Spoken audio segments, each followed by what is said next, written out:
was in the camp of Mushriki, the pagans. The Mushriki pagans, yeah? That's what happened. And after that, Allah SWT opened his heart and he accepted Islam when during the Fathu Makkah, the conquest of Makkah.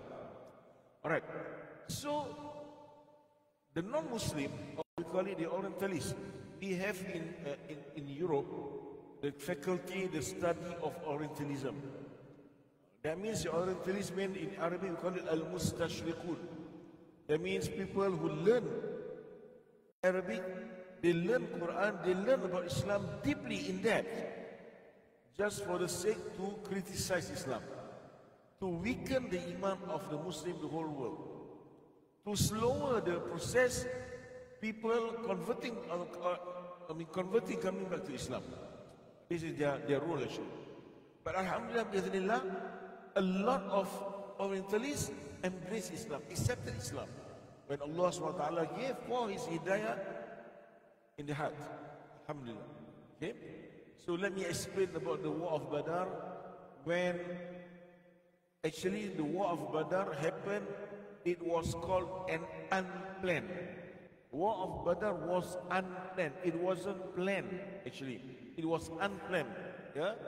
Unplanned by the Prophet Muhammad sallallahu alaihi wasallam. It happened because why? As we knew that the Meccan pagans, yeah, the Mushrikeen, the pagans, they used to travel in winter and summer. When it comes to winter, they will travel towards the south, the southern of Mecca, which is Yemen. Alright? When it comes to summer, they will travel to Sham. Why? Because Sham is a very cold country. It's very cold. So when it's summer, it's more logic if you go there, because you can adapt with the situation down there, yeah, with the weather down there. But when it comes to Yemen, when it's winter, because Yemen is very hot country, scorching, yeah. I think a bit hotter than Mecca. When I was in Mecca this year, during Hajj, it was about 48 degree. And believe me, Yemen is more hotter than that, hotter than Mecca, right? Okay, more scorching, right? So when we see in this issue, what happened? When the Prophet Muhammad SAW received news that Abu Sufyan ibn al-Harb, yeah, Abu Sufyan is actually the father-in-law of Prophet Muhammad sallallahu alaihi wasallam. Father-in-law of the Prophet Muhammad sallallahu alaihi wasallam. Because why? His daughter Ummu Habiba, Ummu Habiba, Ramlah binti Abi Sufyan, and he had another daughter, Ruqayyah binti Abi Sufyan. Okay, let me explain first. Right. Ummu Habiba Ramlah was married to someone, and she accepted Islam. She embraced Islam earlier, in the earlier batch, with her husband, and they together, okay, migrated to Habasha. In Habasha, as what I read, as what I came to know, that her husband, okay, left her, and I was being told, and as what I knew, that her husband diagnosed and murtad, okay, murtad, and he left for Rome and became Christian, okay. And Ummu Habiba Ramla was left alone, and here therefore Rasulullah sallallahu alaihi wasallam proposed to her, okay, and married her from far. Okay, it was not, the marriage wasn't take place physically, but it was from far. Okay, and Nabi was in Mecca, Ummu Habiba was in Habasha. And after that, yes, she became one of Ummahatul Mu'minin, the mothers of the Muslim or Mu'min. And she had another younger sister whose name was Ruqayyah binti Abi Sufyan. And this Ruqayyah was married to another companion whose name was Talha bin Ubaidillah. Talha bin Ubaidillah. This is the companion. Okay. He was married to another daughter of Abu Sufyan, whose name was Ruqayyah. Okay, this is the background. All right. Okay. So Abu Sufyan embraced Islam, but later on, later part. Okay. During the Fathu Makkah, he embraced Islam. He accepted Islam, and from Abu Sufyan, okay, from Abu Sufyan, there was another lineage of the starting of Muawiyah bin Abu Sufyan. Is the son, was the son, which is the starting of Bani Umayyah. Okay, from the clan of Bani Umayyah. Okay, and Abu Sufyan was related with Sayyidina Uthman bin Affan. Because both of them, they are from Bani Umayyah. Okay, they were competing each other to become the leaders of Makkah before Islam. Right. So when Nabi Muhammad sallallahu alaihi wasallam received the news that Abu Sufyan bin Harb was with his caravan coming back from Sham to Mecca. When they come back from Sham, which is in the northern side, yeah, when they come back, their route is to pass by Medina. All right. So Rasulullah sallallahu alaihi wasallam, when Nabi sallallahu alaihi wasallam heard that, Nabi sallallahu alaihi wasallam prepared army, not very much, not very much people. Okay, about maybe a few of the Sahaba. Okay, Talha bin Ubaidillah, Sa'ad bin Abi Waqqas. All right, these are the armies, the companions of Prophet Muhammad sallallahu alaihi wasallam, and Nabi sent them to see to attack. Okay, to attack the caravan and to seize all their belongings. Okay, so this was the history, and this is why the reason, okay, the non-Muslim or the Orientalists accuse that the Prophet ﷺ legalized armed robbery, right? But they never explained further what was the reason and what was the background of the story.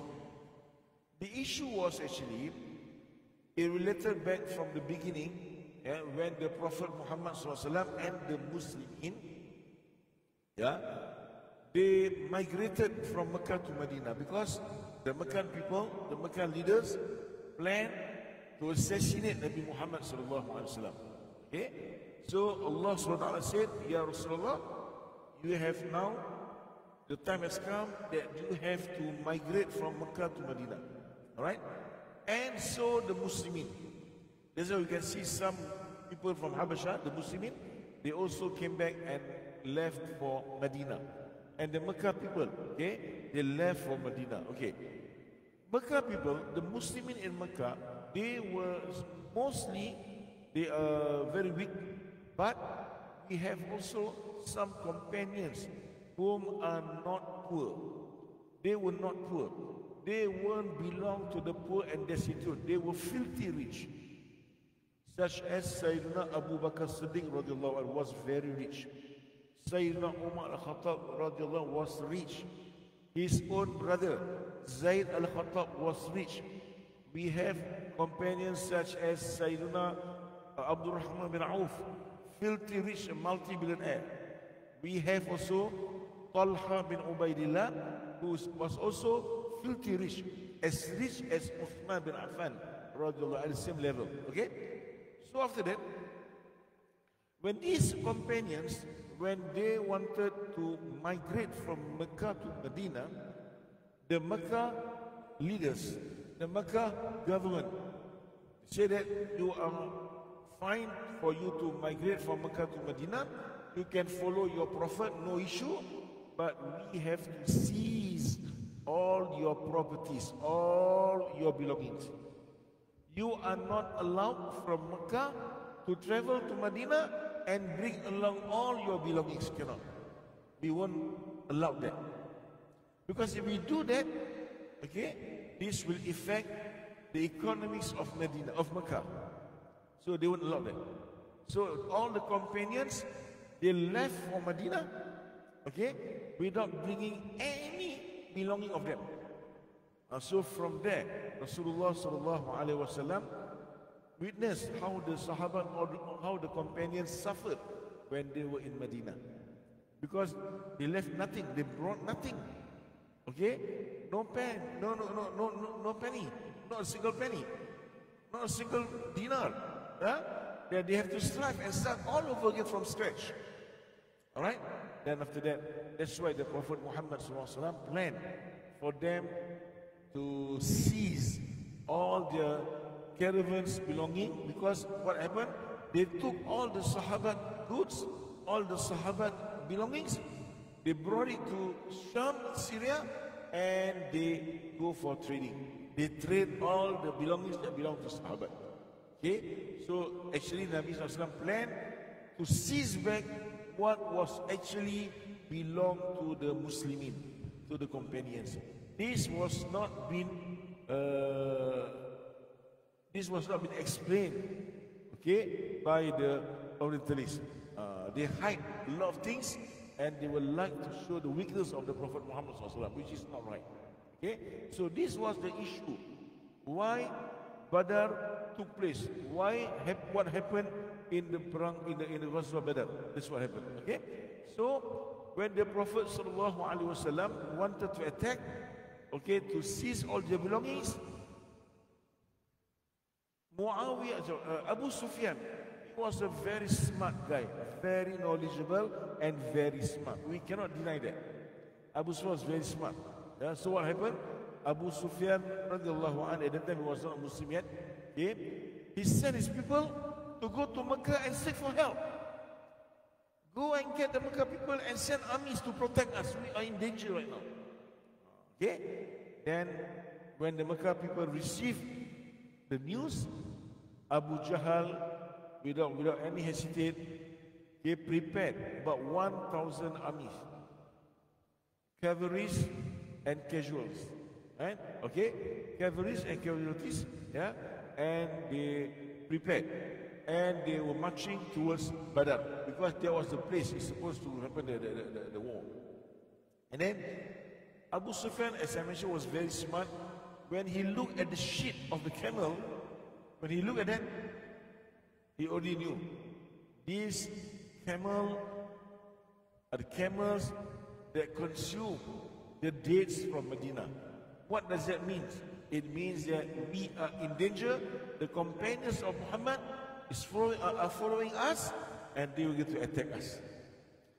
So what he did, as I mentioned, was very smart.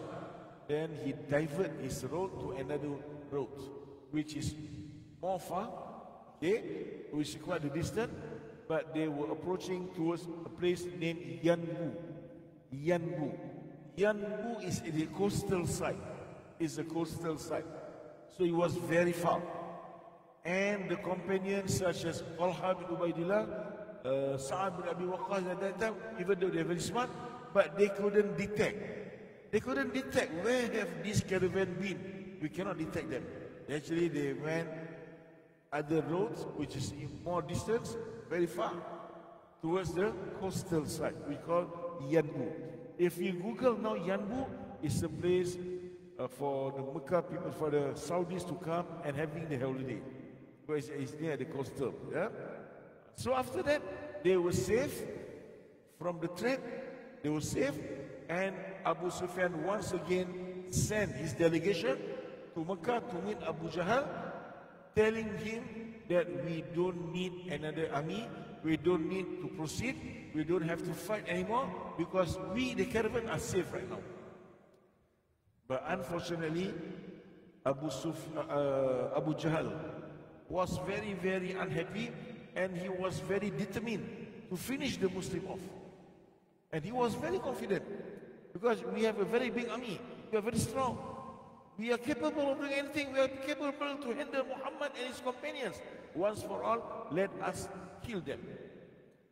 So the Prophet Muhammad SAW cannot cannot stop this. Cannot stop. They have to fight, and that's why, as I mentioned just now, the war of Badr was actually unplanned.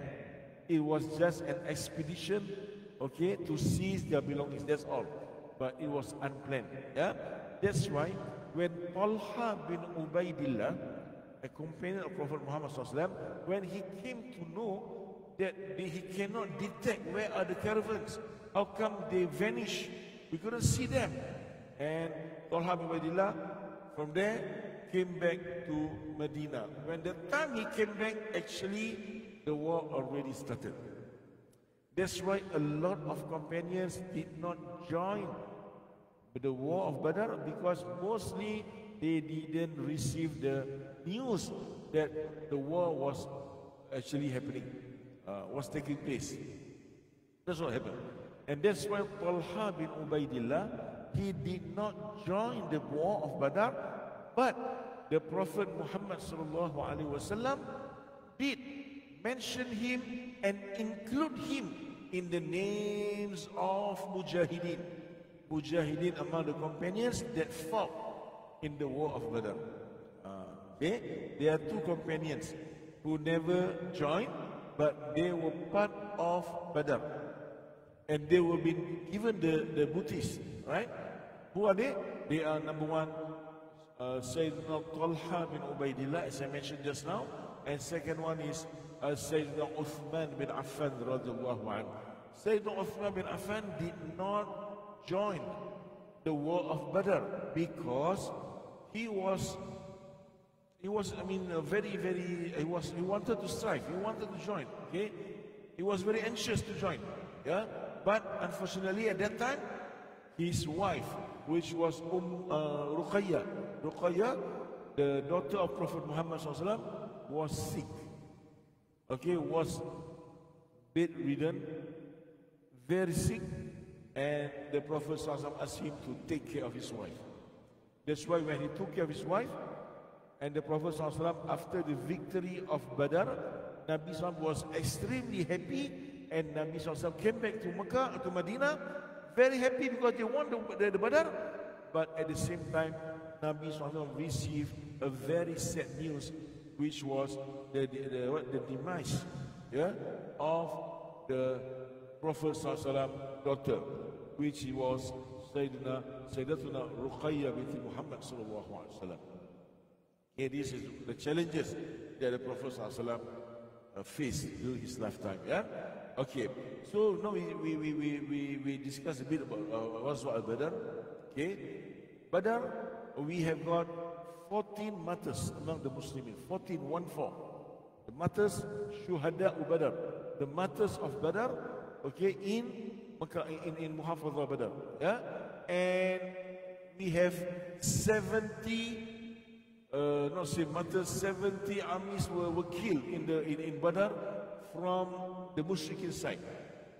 Okay, and 70 of them were captivated as a slave, and were captivated, and the Prophet ﷺ did negotiate or maybe consulted the two big Sahaba, the two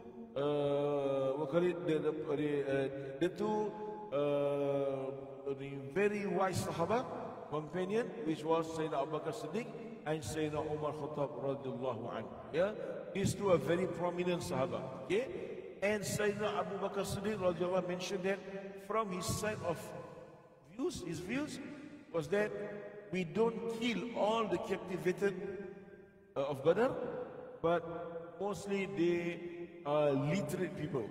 So we took from them the expertise. For them, each of them have to teach the Muslim people, the Muslim kids. One captive will handle 10 of our kids, for Muslim kids, to teach them writing and reading.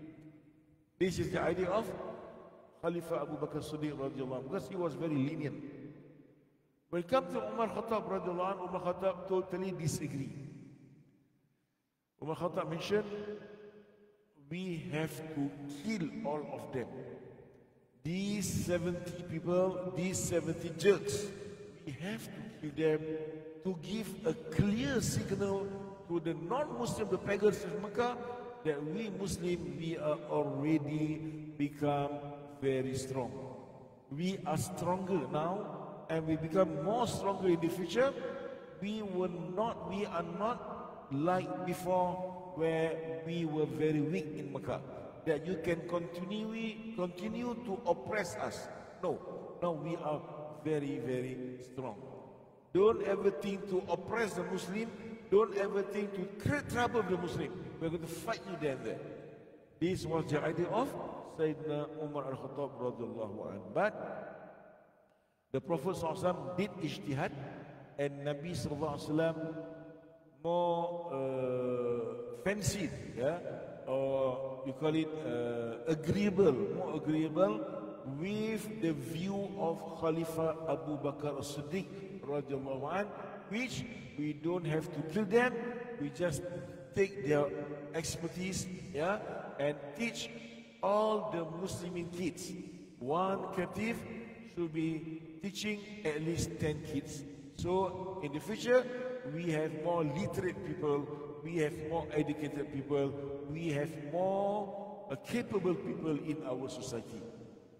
But the day after tomorrow, when Allah subhanahu wa ta'ala revealed the revelation, and that revelation was mentioned and clearly stated that Allah subhanahu wa ta'ala was more into the view of Umar al-Khattab radhiyallahu anhu.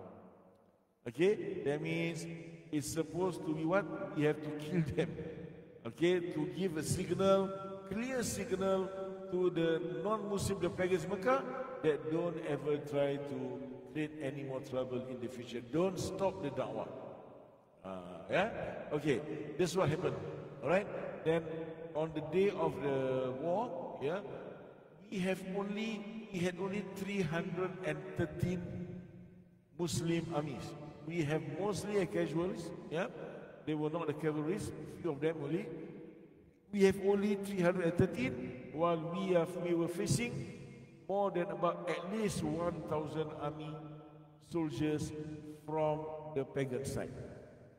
As we mentioned, that is not the problem. The most important thing is that we as Muslims, we have to be ikhlas, we have to be sincere, and we have to really believe that Allah subhanahu wa ta'ala will assist us. That was the belief of the Muslim. When we were very weak, just 313 only, that we faced 1,000 army, very complete armies, soldiers, But Alhamdulillah, Allah subhanahu wa ta'ala will be with the Muslimin as long they obey Allah and Rasul. That's very important. So it is we call it lesson that we learn in Islam, in life. Whatever things you might see impossible, whatever things you might see that you can't solve it, you don't have to do something illegal, okay, just to save yourself. Believe in the nusrah of Allah subhanahu wa ta'ala. That's what happened in Badr. That's why on that day we have someone by the name of Abu Sufyan bin Al-Haris. Okay, let me explain about Abu Sufyan bin Al-Haris. Abu Sufyan bin Al-Haris was actually the first cousin of Prophet Muhammad sallallahu alaihi wasallam. Okay, first cousin. Why? From paternal side, because his father Al-Haris ibn Abdul Muttalib. He was the eldest brother of Abdullah bin Abdul Muttalib, the father of the Prophet Muhammad sallallahu alaihi wasallam. Allahumma salli wa sallim wa barik alaihi wa ala alihi. Okay, all right. This Abu Sufyan bin Haris, he was born in the same year with the Prophet Muhammad sallallahu alaihi wasallam. There were three of them. They were first cousin. Abu Sufyan, Nabi Muhammad SAW, Abu Sufyan bin Haris, and Hamza bin Abdul Muttalib. Hamza bin Abdul Muttalib was the paternal uncle of Nabi Muhammad SAW and Abu Sufyan bin Al-Haris. Okay? Because his father was Abdul Muttalib. Okay? But they were born in the same year, the year of elephant. Tahun gajah, the Muslim, the Malaysian, tahun gajah, the year of elephant. So these three companions, these three, Nabi Muhammad SAW, Hamza bin Abdul Muttalib, and Abu Sufyan bin Al-Haris, they were born the same year, but different months. So they grew up together, were raised together, and they knew each other very well. That's why when Nabi Muhammad SAW stated that I am the prophet of Allah subhanahu wa ta'ala, okay, I am the last messenger of Allah, Sayyidina Hamza bin Abdul Talib, without any hesitation, he believed. He believed in the Prophet and he embraced Islam. He accepted Nabi Muhammad SAW because he knew that Muhammad SAW never ever tell lies in his entire life. Since from young we can see the sign of a prophet. Okay? And also we can see Abu Sufyan bin al-Haris, he was raised together with Prophet Muhammad SAW. He was very close. But unfortunately, here comes the hidayah. That's where Allah SWT said in the Holy Quran, Innaka la tahdi man ahbabta walakinna Allah yahdi man yasha. In this verse, Allah mentioned, Ya Rasulullah, you don't give any hidayah, okay, to anyone you like. Only Allah gives hidayah to anyone that Allah subhanahu wa ta'ala has chosen him. The Prophet only preach and explain and bring them. But if they decline, that is not your problem anymore. Leave it to Allah subhanahu wa ta'ala. Because hidayah comes from Allah, not from the Prophet. Even the children of Prophet, the Prophet never give hidayah towards their children. Okay? Only Allah. That's why you can see the son of Noah alayhi salam, the son of Nabi Noah alayhi salam, he declined his father's preach. He declined to follow his father. Okay, that's what happened. Alright. So Abu Sufyan ibn al-Haris, one specialty for him, Allah SWT gave him, was when he was in Badr, he witnessed that the angels descended from on top, yeah, from the sky, yeah. That's what happened. Okay, there were about 3,000 angels. Allah mentioned in Revelation in Surah Ali Imran. Okay, Allah SWT said in Surah Al Imran about how Allah SWT sent 3,000 angels, malaika, they descended from sky and been witnessed by Abu Sufyan bin al-Harith. But unfortunately, that time Allah subhanahu wa ta'ala have not yet opened up his heart to embrace Islam. That's why although he saw something that not many people can see, that mostly cannot see, but the hidayah there never come that easy. That's why he still declined the Prophet Muhammad SAW da'wah. And in the war of Badr, he fought against the Prophet Muhammad sallallahu alaihi wasallam. Allahumma salli wa sallim wa barik alaihi wa ala alihi. Yeah? That's what happened. Okay? And then in the war of Badr, Allah subhanahu wa ta'ala gave a victory to Muslimin, and a lot of the pagans were killed. Yeah? And Sayyidina Hamza bin Abdul Muttalib, he himself has killed a lot of pagans during the war. They never killed anyone beyond that. When the war already announced, stop, no more war, stop, now we have gained victory, no more war, it is haram for us to kill. Understand? That is Islam. We cannot do that. They were killing. That's why in Surah At-Tawbah, when Allah mentioned وَاقْتُلُوهُمْ حَيْثُ ثَقِفْتُمُوهُمْ وَاقْتُلُوهُمْ حَيْثُ وَجَدْتُمُوهُمْ, kill them whenever, anytime, anywhere you meet them, you kill them. This verse was not been interpreted correctly. This verse was actually being revealed during the war time. Understand? So during the war, yes, you meet them, you kill them during the war. When the war ended, no, we cannot do that. It's haram. Then Prophet never killed mushrikeen, never killed the non-believers, right? After the war, we cannot do that. That's what happened. Yeah. So Hamza bin Abdul Talib, he himself killed a lot of the pagans during the war. And that's why the wife of Abu Sufyan bin Al-Harb, Hindun, the mother-in-law of the Prophet Muhammad sallallahu alaihi wasallam, was very angry, very angry. That's why Abu Sufyan was very angry, because most of his friends, companions of Abu Sufyan were killed. Partly among them, Abu Jahal, Abu Lahab, all gone. Yeah. And what happened? Abu Sufyan, he swear to God that I am going to take revenge. Next year I'm going to fight Muhammad bin Abdullah. Okay? And that's why Hindun, after the next year, we have the war of Uhud. Because it took place in Uhud, which is in the northern side of Medina, and behind Uhud, not very far, there is the mosque of the Prophet Muhammad sallallahu alaihi wasallam. So in the war of Uhud, Hindun engaged someone by the name of Wasi, Al-Wasi. Yeah, Wasi, okay, he is from Habasha, African. Okay, he is an expert. He's an expert in archery. Okay, and he was being engaged by Hindun to assassinate or to kill Sayyidina Hamza bin Abdul Muttalib. And if he succeeds to kill Hamza bin Abdul Muttalib, okay, he will be set free by Hindun, and she will reward him with a very big reward.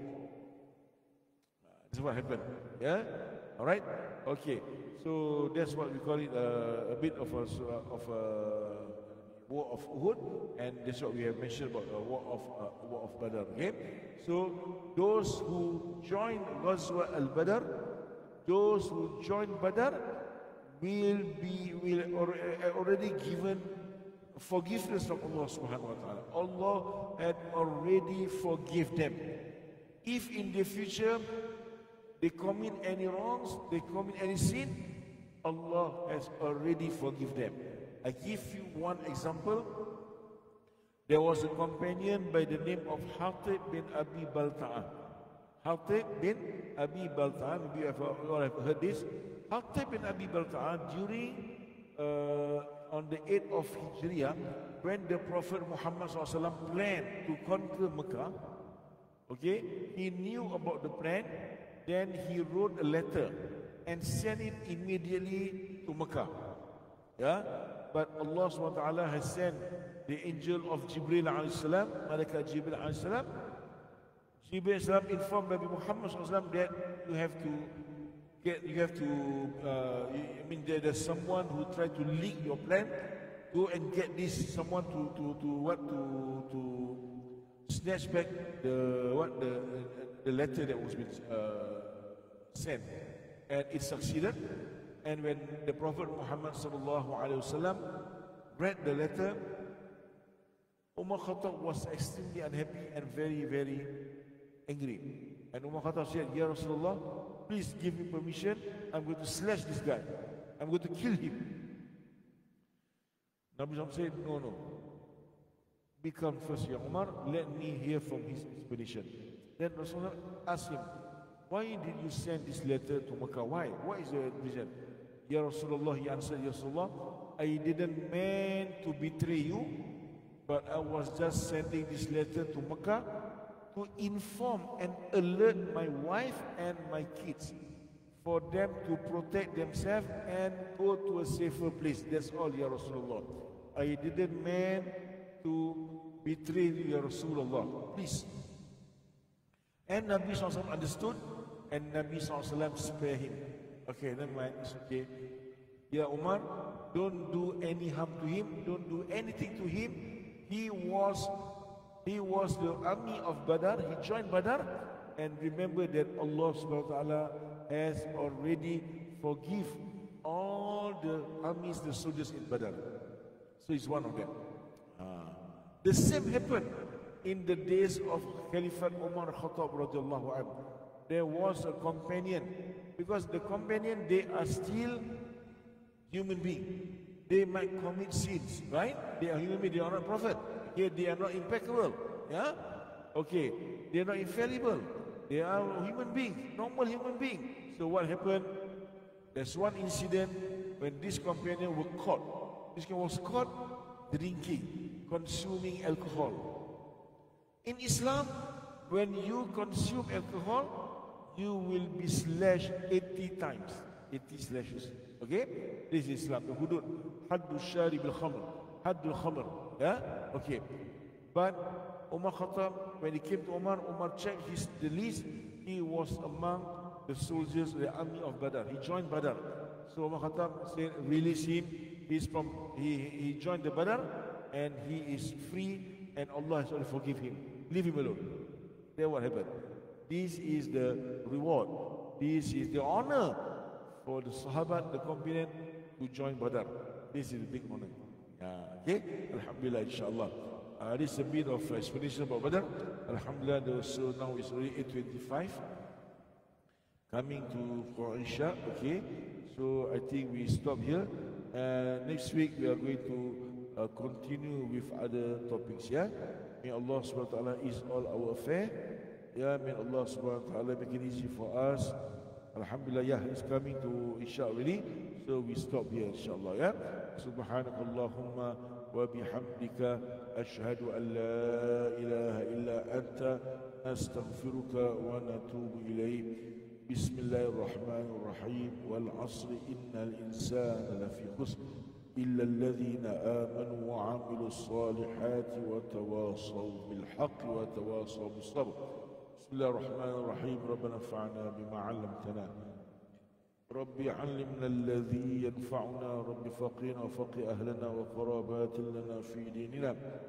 مالك الأنثى وذكر. اللهم اهدنا بهداك واجعلنا ممن يسارع في رضاك ولا تولنا وليا سواك ولا تجعلنا ممن خالف أمرك وعصاك وحسبنا الله ونعم الوكيل نعم المولى ونعم النصير ولا حول ولا قوة إلا بالله العلي العظيم وصلى الله على سيدنا محمد وعلى آله وصحبه وسلم. الحمد لله رب العالمين. السلام عليكم ورحمة الله تعالى وبركاته.